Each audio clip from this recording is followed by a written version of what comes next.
Ég færi, en rétt bara nokkrum sekúndum áður en að bíllinn kemur eða þeir mætast, tekur allur hópurinn sig upp og fer upp á hólinn til mín.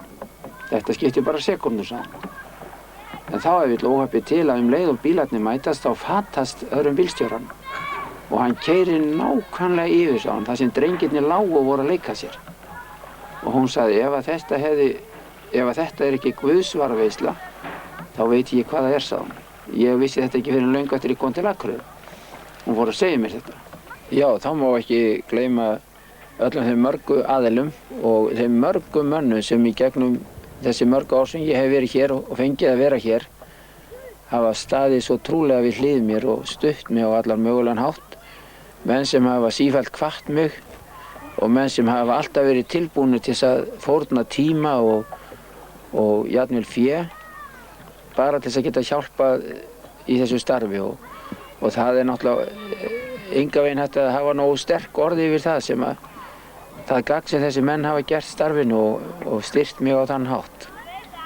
Hvað heldurðu með drengina þína sem fara? Nú ertu mörg hundruð eða ekki þúsundir drengja búin að vera hér á síðastliðnum 40 árum.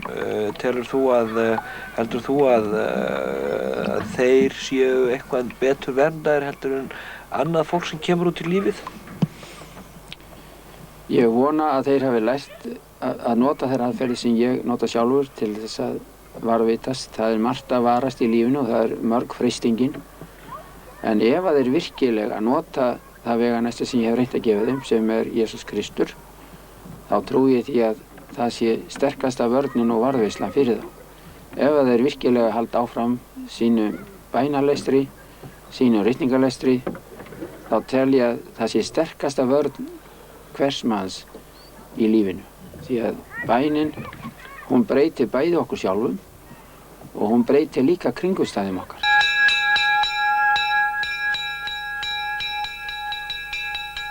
Já, bjallan táknar að það er kominn hádegismatur og enn er sprett úr spori. Það þarf mikinn mat í þessa banhungruðu kraftmiklu stráka. Bogi segir að þeir borði 35 kíló af kjöti eða fiski í mál. Þeir torga 100 lítrum af mjólk á dag og heilu skálarnar af alls konar grautum.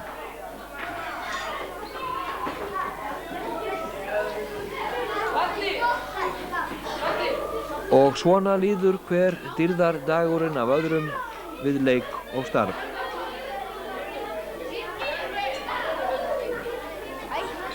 Og það er mikið talað undir borðhaldinu, en svo kvöldar og þá fara menn að dunda sér við eitt og annað.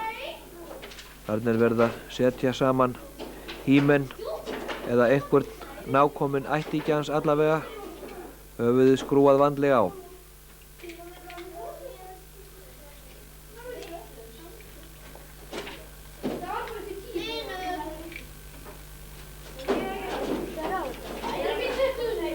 Og kvöldin er verið í ýmsum leikjum og kappið leynir sér ekki, en kristilegar myndir minna á andan sem starfið er unnið í.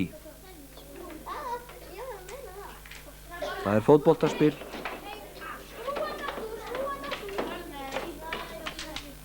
og svo er það auðvitað bob, ómissandi.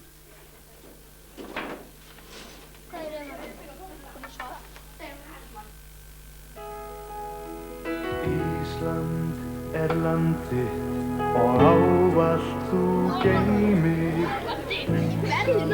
Það er komið að töðugjöldum á Ástöð. Sumri er farið að halla, það er komið fram yfir miðjan ágúst og síðasta kvöldið koma foreldrar drengjana sem þar eru enn til að heimsækja þá og eiga kvöldstund með þeim og starfsmönnum Ástjarnar. Ísland í sumarsins algræna skrúði. Þetta er einn merkasti þátturinn í lok starfsins, það er að bjóða hingað foreldrum og vinum sem vilja vera með okkur þetta síðasta kvöld. Og ef einhverju hafa verið mér traust, þá er það foreldrarnir sem hafa verið svo innilega þakkláttir, foreldrarnir sem hafa sífellt verið að þakka fyrir börnin sín og hafa kunnað að meta að þau hafa komið glöð og ánað heim. Þetta er sá styrkur sem er minn styrkur hér og svo náttúrulega þið strákar. sem hafa verið svo góði við mig að þola mig svona mörg ár hérna á Ásstjörn, eins og ég er þó harður harðfiskur hérna stundum. En þessu verður ekki breytt, ég er bara eins og ég er og ég er bara nákvæmlega eins og Guð skapaði mig. Ég gaf Jesú Kristi hjarta mitt fyrir 2 mánuðum síðan og ég fundi frið og ró í hjarta mínu. Ég þakka Boga fyrir að hann hafi leitt mig til Kristi. Takk fyrir.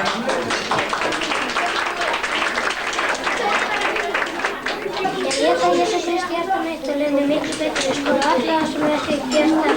Ég bið allan stráka sem ekki gert það að gera það.